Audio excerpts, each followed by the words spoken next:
Hello, hello, everyone. Happy hour is here. Please come on in, and we're going to give everyone a few minutes to jump on, get their alerts, and come on and join our live happy hour that we're having tonight. As you come in, please go ahead and introduce yourself and tell us where you're calling in from, or tuning in from, and we will get started here momentarily.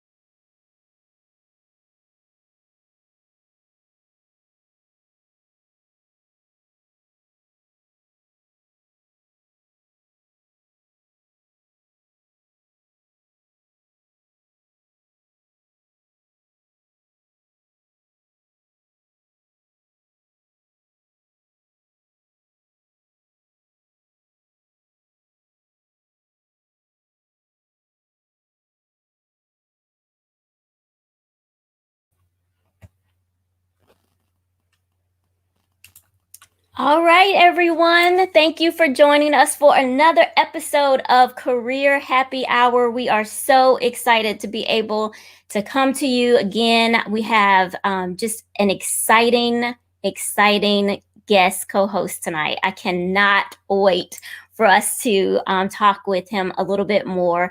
But as you come in, please go ahead and let us know where you're tuning in from.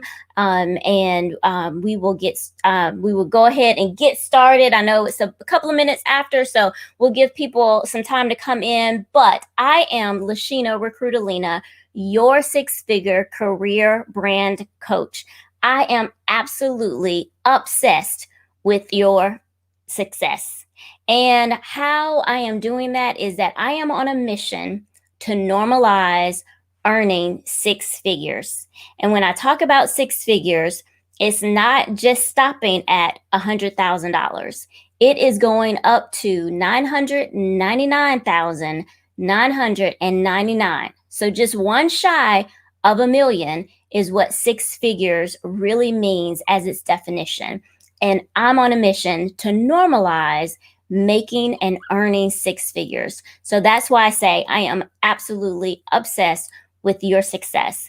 And that's what Career Happy Hour is about us coming together in a fun, engaging way to talk about topics that is really able to help those ambitious, high frequency career professionals as well as entrepreneurs to be able to really pour into themselves and to get those nuggets that they can then go back and in their daily activities to be able to really help maximize their profitability. Because I want you to stay recruitable, visible, and profitable. And that's what we do here at Career Happy Hour. Well, my guest tonight, as I said, I am so super excited to have him with us.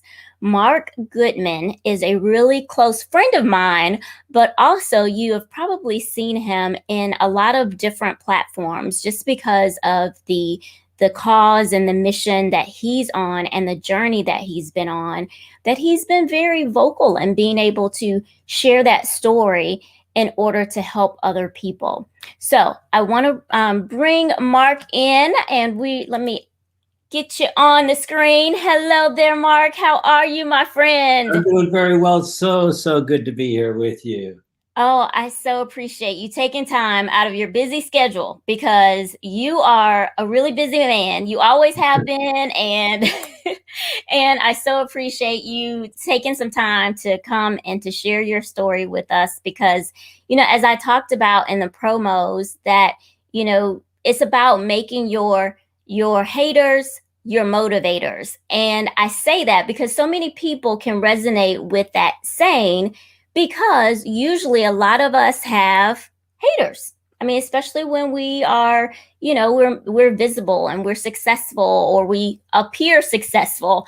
People, have this envy that that kind of sets in. So I really wanted to be able to have this topic to share with our audience. And maybe a good place for us to start, Mark, is you are so multifaceted, like a lot of my guests are. You have your nonprofit organization, you have your for-profit organization. Tell us a little bit about. Oh yes, cannot forget. That is how we met, right? In the football arena with football fans.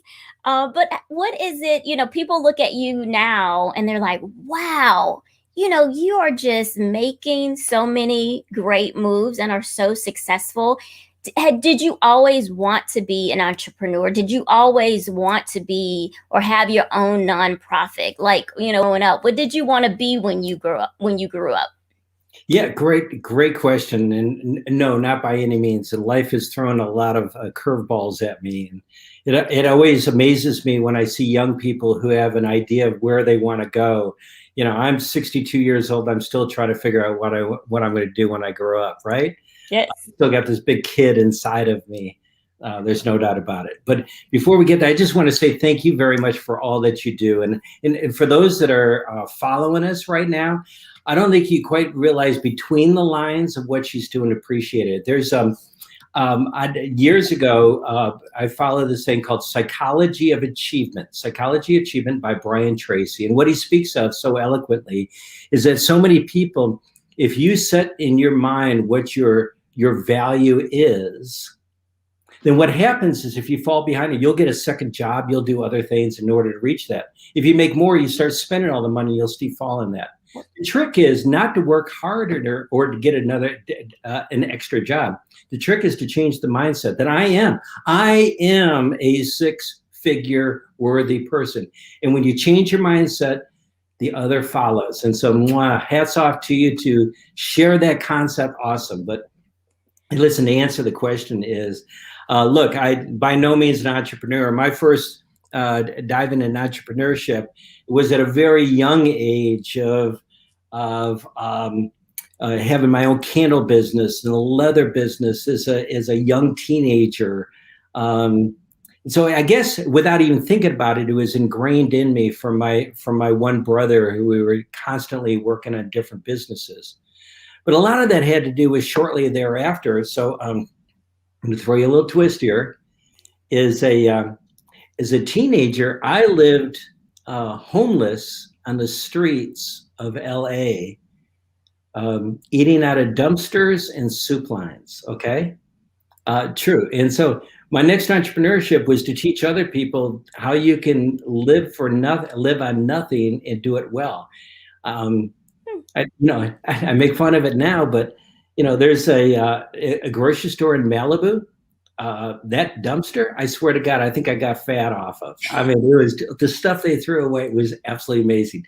So if anybody that's following us right now, if you ever need to know how to eat out of a dumpster, come see me personally. I'll give you all the tricks, okay? Because there is an art form to it. And I say that in jest, but in reality, it was why I'm so passionate about forgiveness and why I ended up where I did is what drove me. And that, I think all of us can say that that's so much of our story, that so often we have these twists and turns that send us down the path, some of which we plan for and others, so many that don't. Yeah. But on mine is, even though I lived homeless in the streets of LA and never got to go to college, never thought of college, because I grew up in Detroit, blue collar, nobody went to college. Nobody thought of it.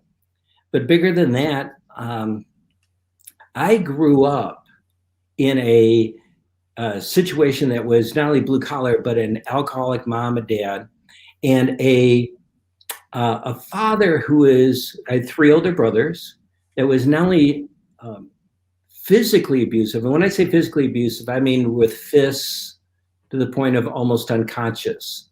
It was a dangerous, dangerous place. My bedroom door, I had bumper stickers on the outside of it to hide the holes in it from different brothers that come on me, or a dad with a bat or a knife or something. But my dad was sexually abusive. So my dad sexually abused his own boys. So yeah, living in LA on the streets, it was fun. It was exciting. It was safe. It was great. And I did that for some time before hitchhiking from LA with no cell phone. Nobody knew where I was at, from LA to Detroit. And it's amazing that I mean, it just, that very fact that I'm sitting here with you is amazing. But the fact that I'm sitting here with a happy, healthy, and a beautiful wife and a beautiful life is nothing short of amazing. Mm-hmm. Nothing short of amazing. Mm-hmm. That started the path. And I was on a dead end and back in Detroit and got picked up by gang members.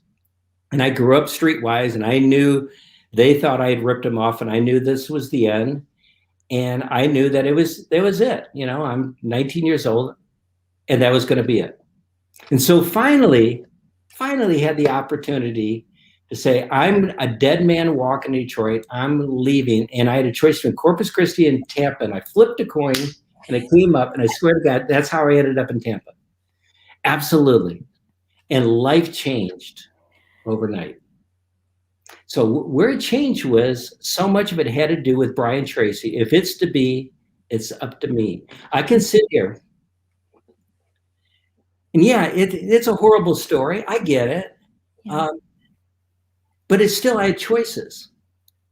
So the difference is my three older brothers and those same choices that they took. My oldest brother died a couple of years ago, just full of anger, barely had a relationship. Yeah. My brother, next oldest brother, is paranoid schizophrenic. He has imaginary friends, and he won't take meds, because to take meds clears his mind up. To age 12, that means that what my dad was doing to him. And my middle brother, the one who taught me business, called me, and while on the phone, he took his own life while on the phone with me. Now, do I have a reason to be bitter against my dad? Do I have a reason to have a chip on my shoulder? Look, we all have our own stories. I don't know what, you know, I know some of yours, obviously, we're good friends, and I know some of what you've been through. But for the others, I don't know what your stories are. You got every reason to be bitter of, I don't know what happened at work. You got fired for the wrong reason. Somebody stole credit from you from the project that you did, and they took all the credit for you. A coworker that just absolutely screwed you over. You were perfect for that job and you didn't get it. You're a female, and the things that you have had to put up with for that job, that you have to weigh that in between of, do I king out of the job? Do I fight it, or do I quit? There's story after story. So I don't know what your story is, but I do know this, that we carry around this backpack of pain and anger and need for a payback and revenge. And so in business and in life, I realized that I had a choice. I can get on drugs. I can be an alcoholic. I could be pissed off my entire life. I can go crazy like one brother. I can take my own life. I can be any of those choices. Yeah. Or I got a choice, and I can forgive. And I can forgive my dad. And I don't have to carry around that backpack one more day. So if it's okay with you, I'd love to go down that path. Do you have a question? Oh my goodness, Mark. The comments are flooding in, and I just want to share some of the comments from our audience, because they are loving you as much as I already love you. So when you first started off, you validated that what I was talking about with normalizing six figures. And so one of the audience members says, I like that mindset. Absolutely. I am six-figure worthy. That's an affirmation right there. I am six-figure worthy. Absolutely. And then we have someone that has come in.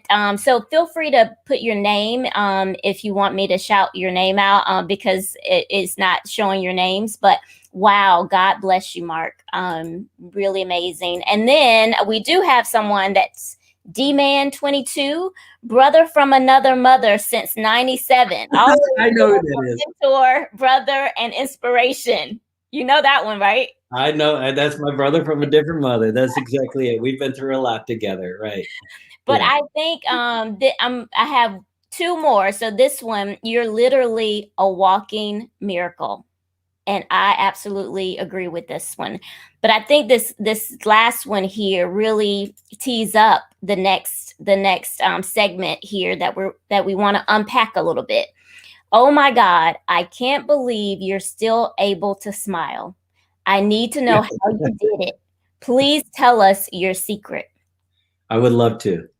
And unpack that six figure, that was a big turning point. Okay. So when I looked at myself in the mirror, right, I opened up my little mirror, right, and I looked at myself. What I saw myself was a broken, torn up, messed up piece of junk that I would had shame galore about.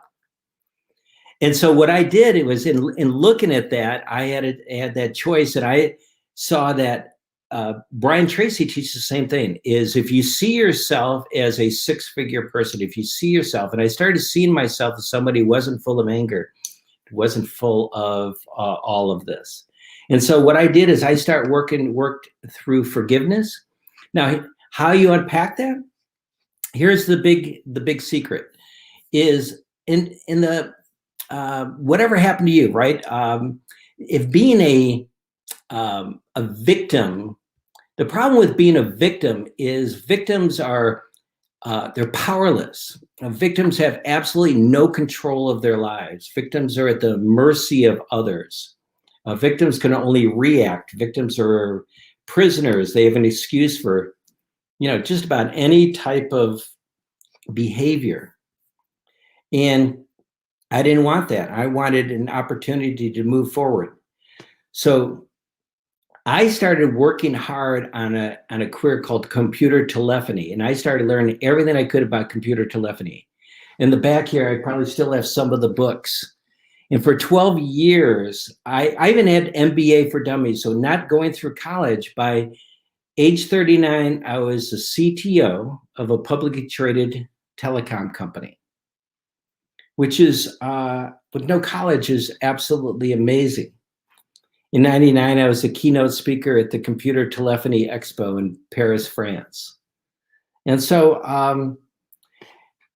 but the big item is working through personally is that understanding that forgiveness all comes down to is nobody really wants to forgive. The way I like to put it, who likes to drop the F-bomb, right? Nobody wants to forgive. You can't tell me that anybody wakes up in the morning and says, I want to forgive. So the whole idea of it is what I want is freedom. Freedom from carrying around that anger, from carrying around that resentment. And hopefully that makes sense. And freedom is really what the goal is all about. But it's a debt. So if you think about it as a debt, my dad owed me in a big way, not just for what he did. For me, my brother took his life because of my dad. There's so many byproducts of that. And so what I love to do is change the F-bomb from forgiveness, what everybody thinks of, right? Nobody wants to drop the F-bomb, is to move it to, in fact, to freedom.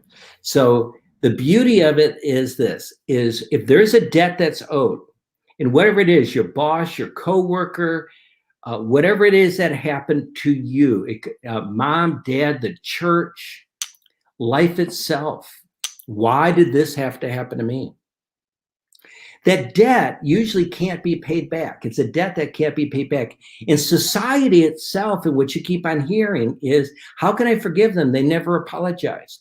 We have to make this, where's the justice? We have to have the scale of justice. We have to make this right.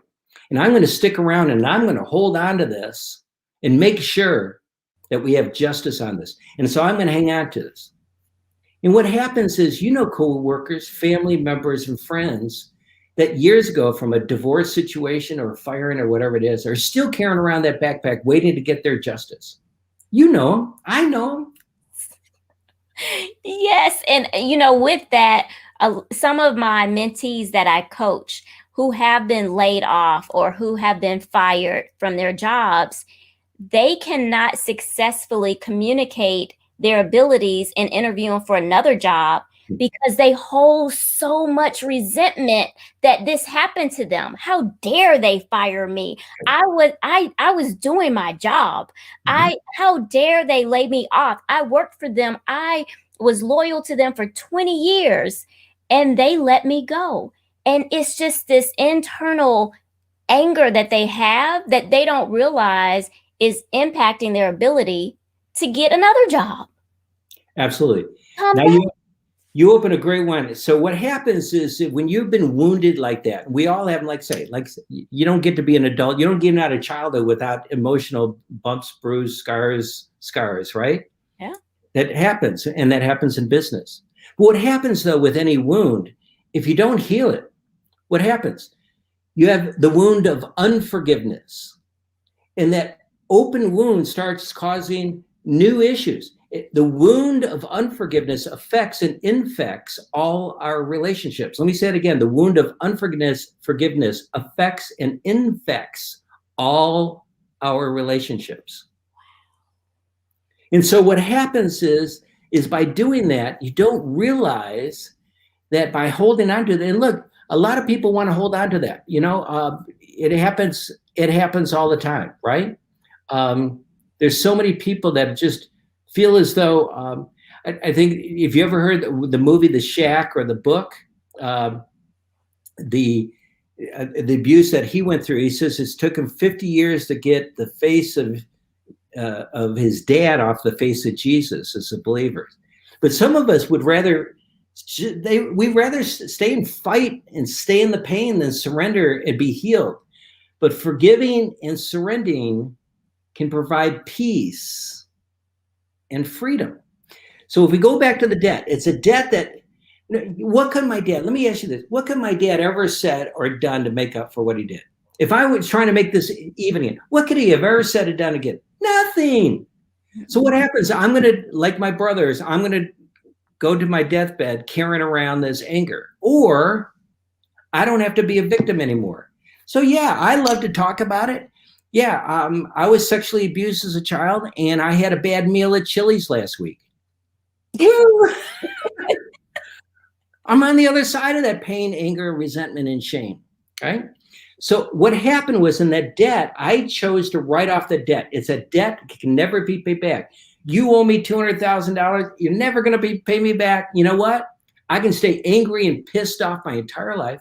Or I can say, you know what? I write it off. I write it off. And now I'm the one who gets freed. That doesn't make it right for them. I'm not letting them off the hook. I'm not saying what they said it was okay. And so here's what it is. Forgiveness is one side of a two-sided transaction. It's one side of a two-sided transaction. That's the biggest misconception. I can't forgive them. They didn't apologize. The apology has little to do with forgiveness. How many fake, weak, I'm sorries have we ever given or received? Yes. It has little to do with it. Forgiveness is one side. Reconciliation takes two sides. Reconciliation takes two sides. Now, if I may share something though, my dad, at age 65, sobered up, turned his life around, and the last 23 years of his life turned into one of the most wonderful, absolutely amazing guys in the world. And we had a wonderful day. We were on a bowling team. We did things together. And probably 10, 15 years into it, I don't even know how long. One day out of the blue, he says, Mark, I just want to say, if I did anything when you were a child, I want to apologize. Thank God. Oh my goodness, that I was not waiting for that apology. It's like, Dad, I forgave you a long time ago. We're good. So I'm going to show you a picture of my dad and me. That's before he passed away. And that same monster that should have gone to jail for the rest of his life turned into one of the most wonderful, godly men you've ever met. If he were here sitting me right next, you'd be yelling, I'm sorry, I'm calling bullshit on your story, Mark. There's no way. No, there's no way. I've met this guy. There's no way this guy matches his story. So the point is, you're never too old. You've never done too much bad to find redemption grace and forgiveness. So I thank God I learned forgiveness though before that happened, because if he had done that, if beforehand, it'd be like somebody coming to you, owe you 200,000. Hey, Mark, here's $7. And it's like, screw you, keep that. Right. It pisses me off, right? My forgiveness had nothing to do with his side. My forgiveness gave me the freedom. That's the magic sauce. As soon as it's subject to anything, you won't get it. Forgiveness is subject to nothing. Nothing. It's subject to nothing. You don't have to change the way that you're doing things. Your boss, I care less. Boss moves up to CEO, the one that fired me, deserves it. One of the things I hate is revenge is the best success. No, your success is the best thing. Revenge, you're still holding on to that. You're still trying to get the revenge. No, I let go of the revenge. There you go. There's the secret sauce. Forgiveness is subject to, if you remember nothing but that, that alone, you've served your time here.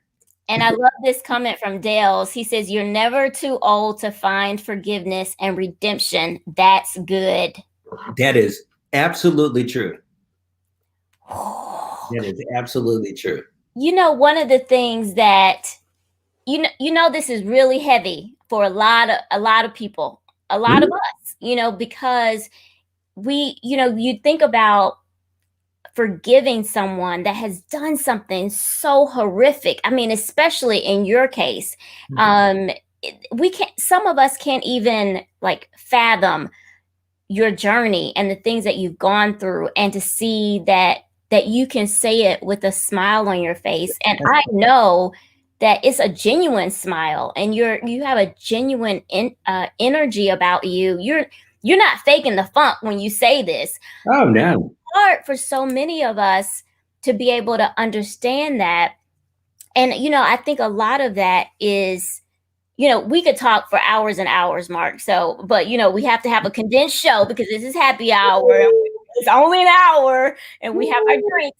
But, one of the things that we've talked about can be so important to that secret sauce of forgiveness is that sometimes it starts with us. Sometimes we have to do this inner reflection of forgiving ourselves before we even have the capacity to forgive others. Because, we talked about hurt people hurt people. And that's what a lot of our haters, as we talked about in the topic discussion, those people who are hating on us, they don't really love themselves, first of all, because they are reflecting their hatred or some of the things that they have not forgiven themselves for, that they're reflecting on others. So how does that go into the secret sauce? Sure. And forgiving yourself can always, a lot of times, be the toughest one of them all, right? I break it down into 4 categories. Forgiving what other people have done for you, to you, forgiving what you've done to others, forgiving yourself. And the one that people rarely want to talk about is forgiving God, not in a theological point of view, but why could you give me cancer? And why did you allow my child to have this problem? And so on and so forth. But forgiving yourself, if you think about it, if we're talking about forgiveness being one part of a two-sided transaction, the problem with forgiving yourself, the reason it makes it so complicated, is what? You're on both sides of the transaction. And you got to have redemption. It's probably a good thing to have redemptions, the two working together yourself. So is it possible to pay back a debt? Absolutely. But the problem with ourselves is we don't want to let that go. We all we want to do is have regret. And so we have guilt and shame. So let me separate that just real quick. Guilt is feeling bad for what you did. Shame is feeling bad who I am. Guilt is not necessarily bad. You do some bad stuff, you should feel a little guilty about it. But the problem is what we're talking about, really what you're talking about, Lashana, is shame. You know what? I can't forgive myself, so I am a bad person. I am not worthy. I'm not worthy for that job. I'm not worthy for that relationship. I'm not worthy in that position. If only you knew who I really was. And then we go to work, we wake up in the morning, we put on our mask, and not the COVID mask. You know what I'm talking about, the pretend mask. And we pretend who we are, and then evening we take it off and we're just exhausted. And the thing is we're all flawed individuals. And so if you take off that mask and it's like, and forgive yourself, the beauty about shame is shame cannot exist. It can't exist in unforgiveness and in the light. In other words, if you share it and you talk about it and you can forgive it, shame can't exist. That's the beauty of it. So it's a tough one. It's a really big one, but it's so incredibly rewarding.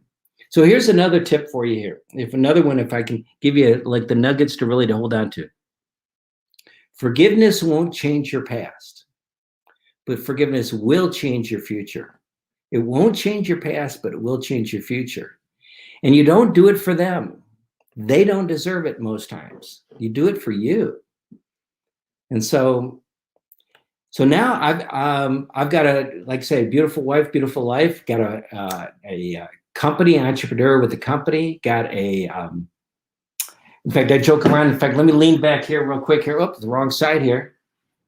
On this one, I've dined out of dumpsters and I've dined with kings. This is me at the palace in UAE. That I can honestly, I've dined out of dumpsters and I've dined with kings and everything in between. It's been a wonderful life, and I owe it all to the power of forgiveness, of not holding on to a single day a little bit longer. So if you were to go to 70 times 7, that's 70x7.org. That is the nonprofit that I founded and run, the Power of Forgiveness, and unlocking this equation of it's only one side of a two-sided transaction. It's subject to nothing. So hopefully that helps you. Yeah. That helps tremendously. And you answered one of the questions, well, one of the comments here. So the comment that's up here now is from Deborah. Hi, Deborah. Hi, Deborah. Love it. Forgive to change my future, not the past. Wow. I love my wows, the wow moments. And so here, this viewer says, man, I'm failing in all of those categories. Shaking my head. Welcome to the club. We all do. That's the beauty of it. When you take off the mask, funny part is if you sit in a Starbucks, you sit there and say, I'm the one that's failing in all these things, and everybody else got their act together. And the guy or the gal on the other side has got their mask on, and they're saying, oh, they got their act together, and I'm the one. We're all playing this thing that we think we got it all together. Guess what? I got bad news for you. We don't. We don't. And if people don't get anything else from Career Happy Hour, it is that none of us really have it all together. I mean, we have certain pockets where that some things come a little bit more naturally, but we all have our baggage. We all have it. And so it's about how are we dealing with that baggage? How are we portraying that baggage? How is that baggage manifesting itself in our life?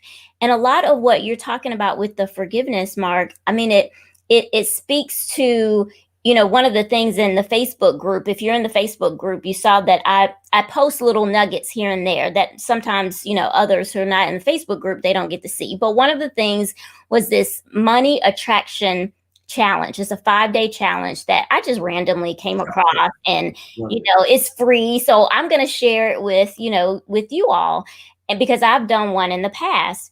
And one of the tenets of attracting more money is how you feel about money. It is how, sometimes we have these limiting beliefs that we're actually repelling money from ourselves, when in actuality, just like you started off with, we think we need to work harder, but we really need to work smarter to make more money. And I almost feel that way when you talk about forgiveness, because if you're not manifesting that forgiveness, that feeling about forgiving yourself and forgiving others, then it's going to hold you back. There's so much about manifesting it that is part of that secret sauce. Look, we want to pack it in. We think we just pack it away. It's all going to be good. And I love that. We need to I'm going to forgive and forget. You know what? I'm sorry. I got bad news for you. You get one of those two. You don't get them both. You get one or two. Think about it for you. You can either forgive, and you're not going to forget, right? I can tell you every little bit about my dad, good and bad, right? I'm not forgetting a bit of it, but I forgave it.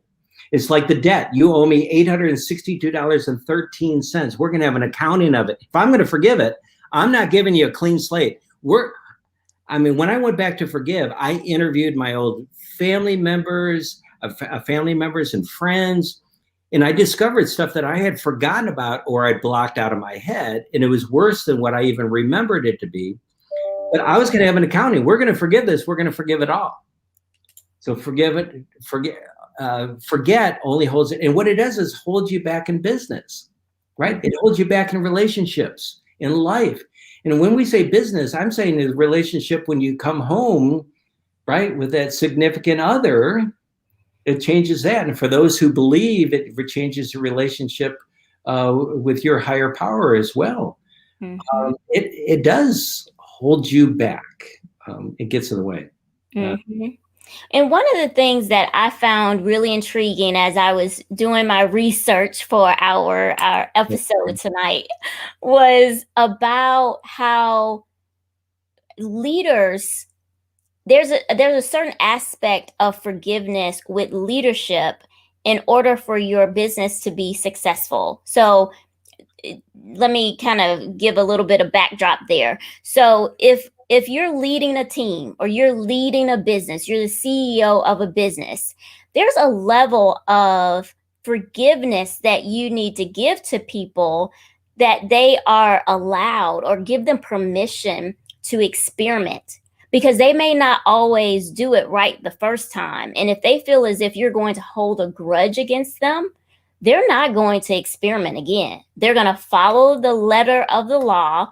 And that's where innovation dies. That's where the success and the trajectory of your business dies. Isn't that funny? You're almost talking about, in the forgiveness world, we would call it mercy, having mercy, right? Is you know what? We love asking for mercy, right? I did wrong. It didn't work out. I meant well. I'm sorry. Oh, we're quick to ask for it. Giving it out? No way. You got to be kidding. You cost me money. What you did, right? And you're right. In business, that will just kill innovation. Look, I got another one here. Is years ago, as when I was saying to the CTO of a publicly traded telecom company, I got another one to show you here. So this is Mark with hair. So we're going way back here. Well, barely hair. You got to look really close here. So we're a long time ago. And Mark, who's on there, he'll get a big kick out of that one, because it was early technology in 1999. We developed a technology. You ready for this? That you could take your phone and you could talk to it. It would actually answer your email and respond. I guess they call that Siri now. And we developed that in our own version of it back in 1999. Granted, it wasn't quite as nice and quite as fancy. It bombed. And the CEO of the company couldn't have been a bigger jerk about it. And I left, and I had over $1 million in stock when I had it. And he held me down to a 6-month clause on it. By the time I could actually sell it, it was worth $30,000. So I lost over $1 million of it. Do you think I had a right to be pissed off? And Mark, he'll be the first one to tell you as far as the way that I handle that. And the thing is I could be pissed off today, still to this day, about that situation. And what good would it do? He's moved on. I have no idea what he's doing now. I couldn't tell you. The company is gone. And And I could still sit there and be angry about it. And what it would do is it would affect me for my next job and my next job and my next job. And I wouldn't have been able to enjoy the opportunities that I've had that's happened since then. So yeah, in career, we got haters, we can hold on a grudge and, these personal relationships. But here's the thing is, forgiving is a strength. It's not a weakness. So many people think it's like, Mark, you let him off the hook. Mark, that was awfully weak of you. And I think it's just the opposite. I thought it was incredibly tough. It wasn't easy. I'm not going to sit here and tell you easy. It was really tough to do. Mark will tell you how tough it was. He lost his job in the process as well. I wasn't the only one. But you know what? I'm happier and better because of it. And I'm older and I'm wiser and I know what to look for. And I'm a lot better as a co-founder in the company that I'm involved with because of that circumstance. Mm-hmm. So apply that to your own. I have no idea. Apply it to your own. Mm-hmm. That's so powerful. And, it reminds me of, anyone who's tuned into the episode since we've started. I shared my own personal story where I had worked for a company for many, many years, and out of the blue, my job was eliminated. I was redundant, as they said, because of a reorg structure. And they said, Lashina, we still want you, to be part of the organization. We have this other job that is, a step back, but if you're interested, we would love to, to keep you on. Could I have been very hostile or, feeling very, angry or bitter about that situation? Absolutely. And I still had to unpack some of that. But fast forward, I don't know, maybe a year or so, they came back to me and said, Lashina, we are so impressed on how you have carried yourself, that you didn't let that affect you, and that you still came to work with that smile on your face and that go-getter attitude, and you just were willing to do whatever it took for that time frame. And, I was able to then move into another role, which superseded my expectations. But the point is that people are watching you. So just when you think that you're dealing with things yourself, do know that people are watching you and they're making decisions about future opportunities based on how you're managing and handling things. That is sage advice there. Sorry, I had to do that.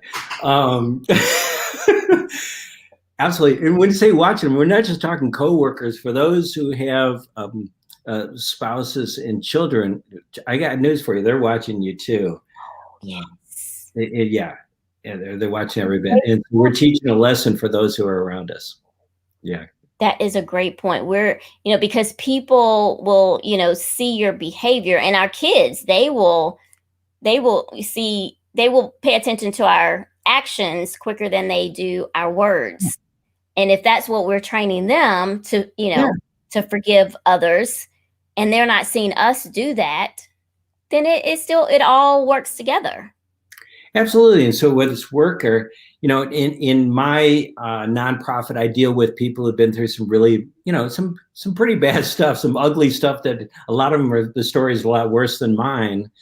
And the way I always like to say, it's not a matter of worse or less, because your situation was every bit as hurtful for you for that as mine was for me.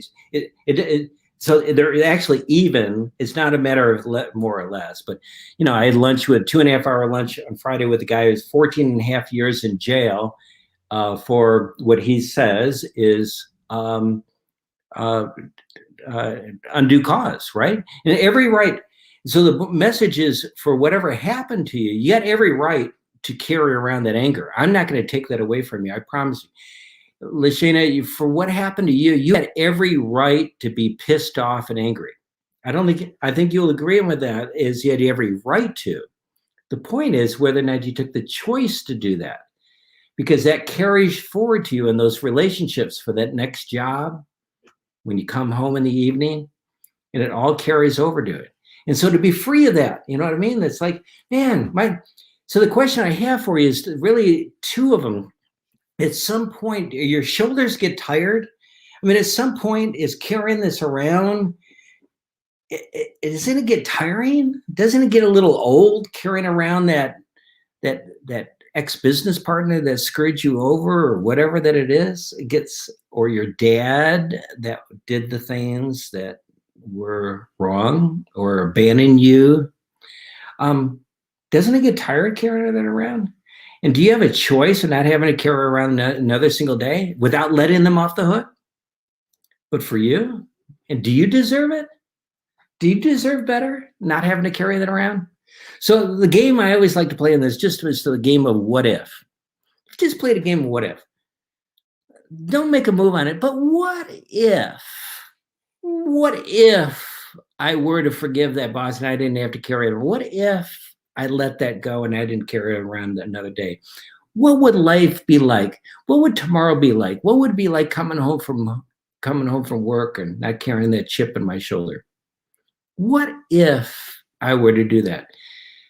So between the shoulders getting tired and playing the what if game, at some point you say, I'm ready to do something about it. I think what you'll find out, and don't do it for that reason, do it for yourself, but I think you'll find out that your career and your relationships will explode by themselves.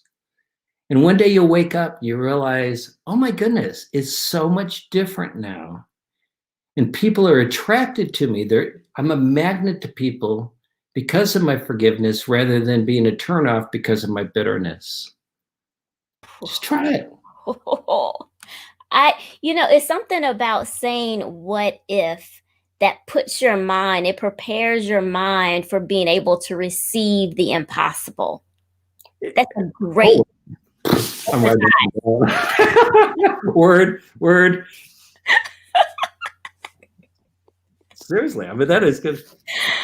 Oh my goodness, Mark, this is absolutely amazing. Your whole story, your journey, and some people that have said, I love how you said that it's all equal. Like, just because, some people feel as if your story is like, oh my gosh, I shouldn't even complain about my story because of your story. But I love how you're like, no, we're all equal in it impacting us and us individually.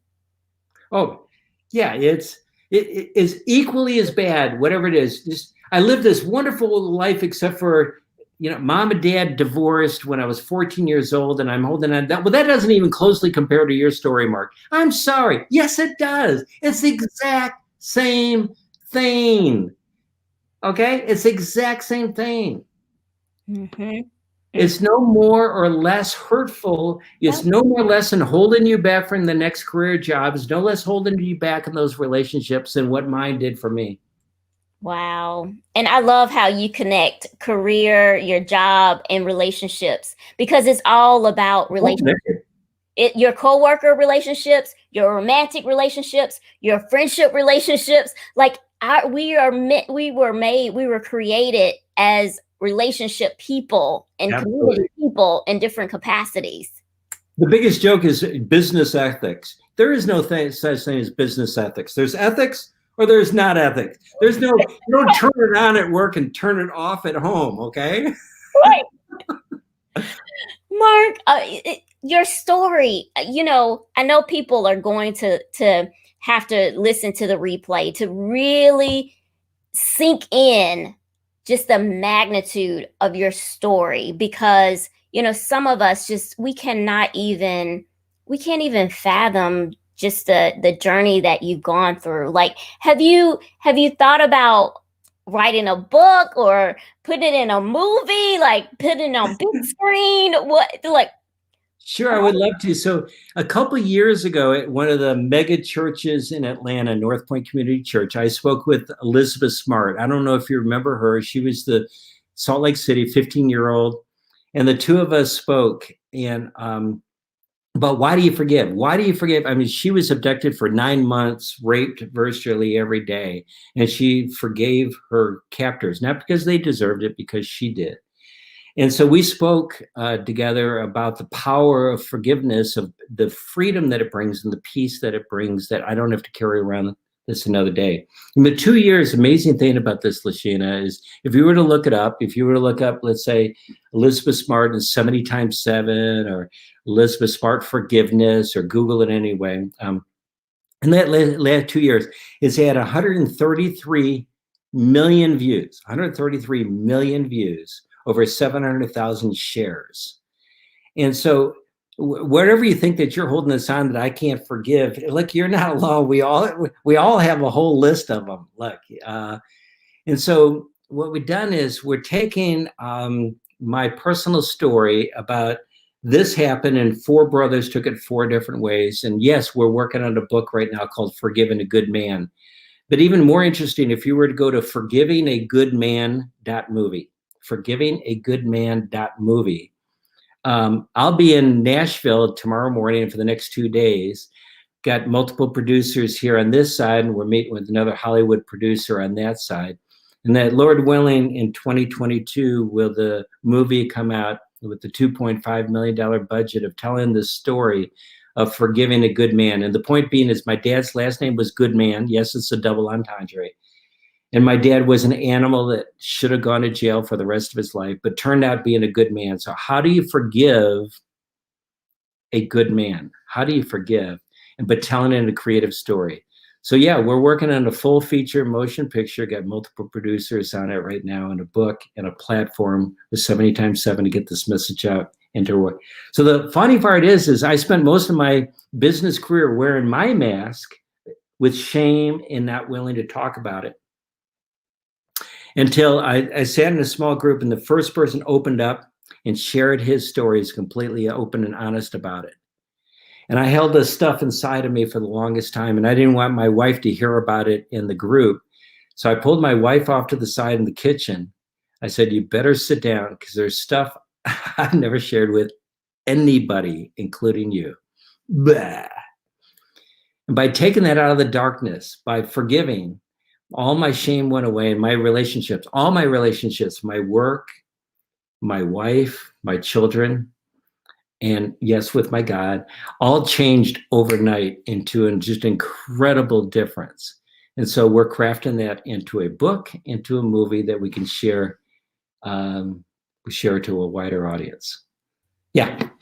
I am so proud to hear that, because this story, your story, it needs to be heard by the masses, because it really helps us to to connect, and it's so relatable. Because you know what, Mark, a lot of us, and I won't unpack this right now, but I know a lot of our viewers, like myself, we've had some of those shameful things that have happened in our past, that that we've never told, maybe even our significant others, like you've shared, and to be able to share that, and to connect, to know that we're not alone. That is so powerful. And I'm with you on that one. I have my own childhood trauma that, and I didn't even realize it until years later that, those things had happened to me. Mm-hmm. And it's just crazy how we can, pack it away even as a young child. And then it comes up later. Mm-hmm. I put the website in the chat. So forgivingagoodman.movie. I love that play on words, because it's a play on words kind of gal.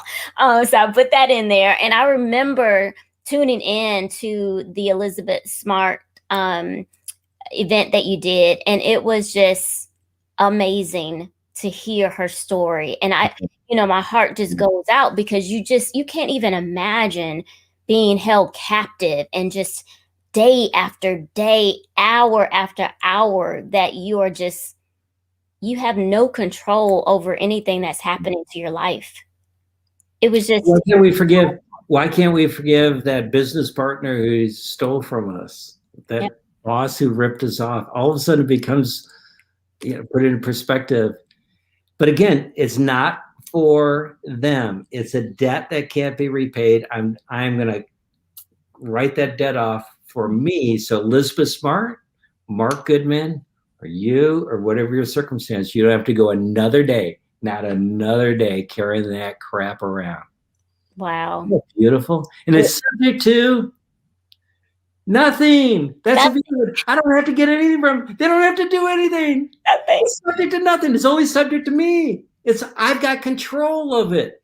Before I didn't have control. Now I get to control the situation. That's pretty cool. It is. So you're not a victim. You're a victor.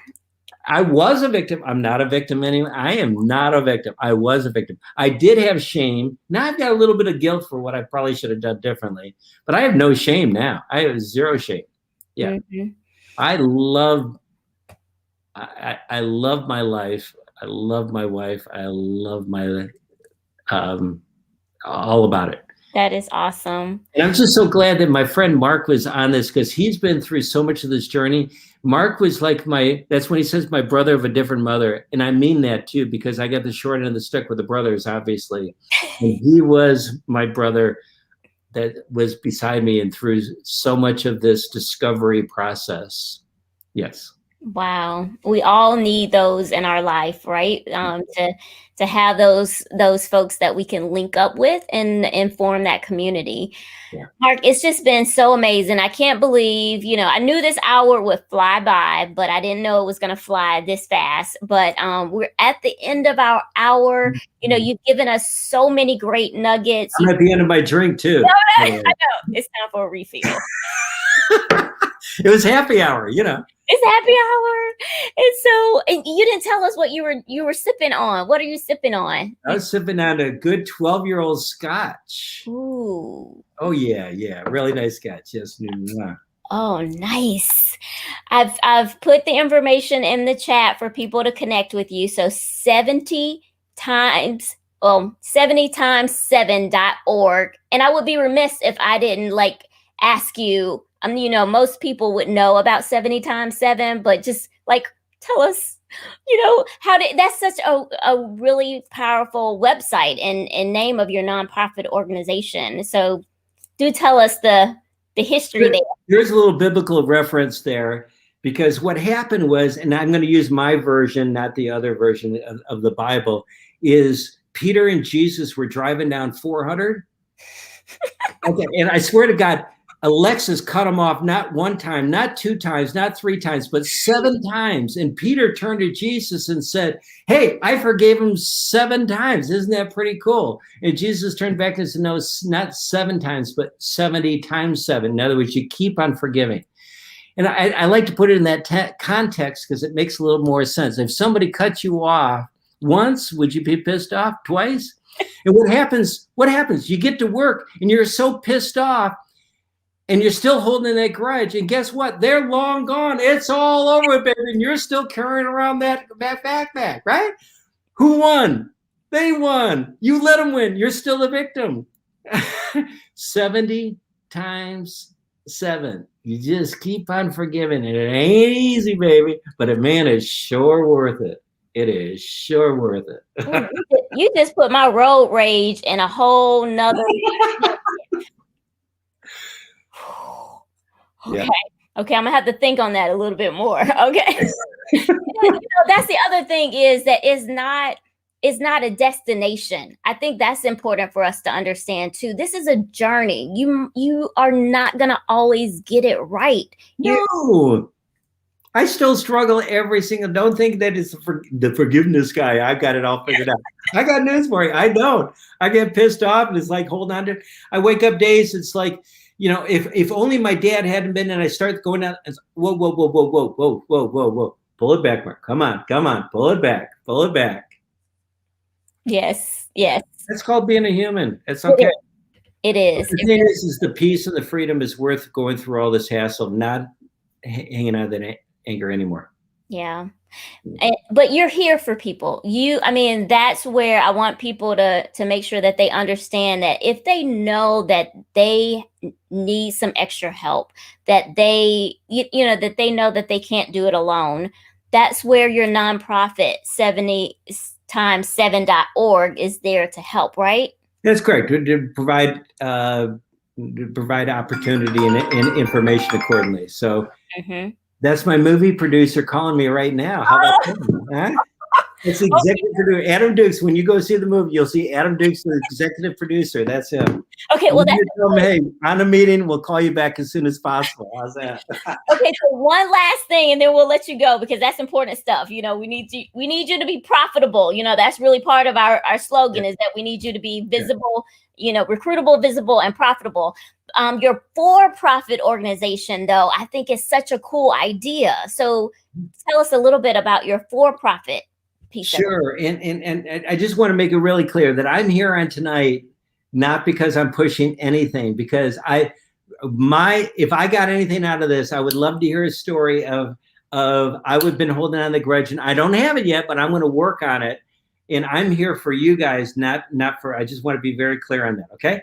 And I mean that. Now, you know me, Lashana, very well. I know. Exactly. I mean that. Anyways, that being is a Hello Donor. So it's Hello Donor, hellodonor.com. And we are a for-profit company that helps nonprofits and schools fundraise in a new and creative way. And we use Change Roundup in a way that, not the Change Roundup at the point of sale, but Change Roundup so that the donor for the supporting signs up the card, and now everywhere they go, it rounds up and donates to that mission. So I dropped out of the corporate world in 2015 to help nonprofits, found a nonprofit, and help others. Wow. I just dropped that in the chat. I think that's such a cool concept. And when we, some of our guest co-hosts have talked about pivoting during COVID, and this is an excellent example of how you pivot, being able to get and during COVID, we were able to raise $1 million in funding for Hello Donor during COVID, right? Wow. And a lot of it, what we're offering to investors is a dual ROI. There's a financial ROI and there's a making a difference ROI. And we were offering that dual ROI for investors. And you know what? If you didn't want both ROIs, Buckhead Investment Group was not allowed to the party. They were not allowed. If you're not bought into both of them, we don't want your money. Oh my goodness. Oh yeah, it's about a culture thing that we're going to make a difference in this field to help schools and nonprofits. If you're not bought into the mission, then don't write us a check. Oh, that's awesome. I mean, it's, it all goes back to helping each other, and a lot, everything that you're about, Mark, is about, pouring into others. And, that's where, I'm the most blessed guy on earth. Hello. Do you know my story? I see colors you don't see, Lashana. I smell things. I taste things you don't taste. I mean, if it's been cloudy and rainy for a week straight, the sun comes out. Aren't you a little appreciative? Well, yes. I'm the most blessed guy on earth. Yeah. Mark, you are absolutely amazing. Mwah. I am so grateful for you. And keep up the great work and sharing that you deserve to be a six-figure, not just 1000, but 9999 exactly as well. And to keep that message out there. Thank you. Thank you, Mark. I so appreciate you. I know we're at the end of our hour, so everyone, we so appreciate you tuning in and spending this time with us. We really hope that you're able to take some value, some different perspectives about how we talked about being able to manage your haters as motivators, because that can be a little controversial for some people when they talk about letting their haters be their motivators. But hopefully you understand the perspective that we're coming from, that it all starts with you and about you being able to give that forgiveness, even if you don't get an apology or get any other type of or feedback about it. It's about you, because you are manifesting your own destiny. You're manifesting your own behavior. So glad that everyone was able to join us. Please make sure that you continue to go viral about Career Happy Hour. We have so many amazing topics that are coming up and so many amazing guest co-hosts. And please make sure that you tune in and follow Mark. He is just an amazing individual as a person, but then just so many things that he's giving back to our community, and really appreciate him sharing his story with us. I am Lashina Recruitalina, your six-figure career brand coach. I am absolutely obsessed with your success. So please keep tuning in and please keep sharing the news about a Career Happy Hour, because we're here for your success. Everyone have a great night and enjoy the rest of your happy hour and anything that you have brought to your the fab drink that you have in hand. All right, take care and talk to you later. Bye.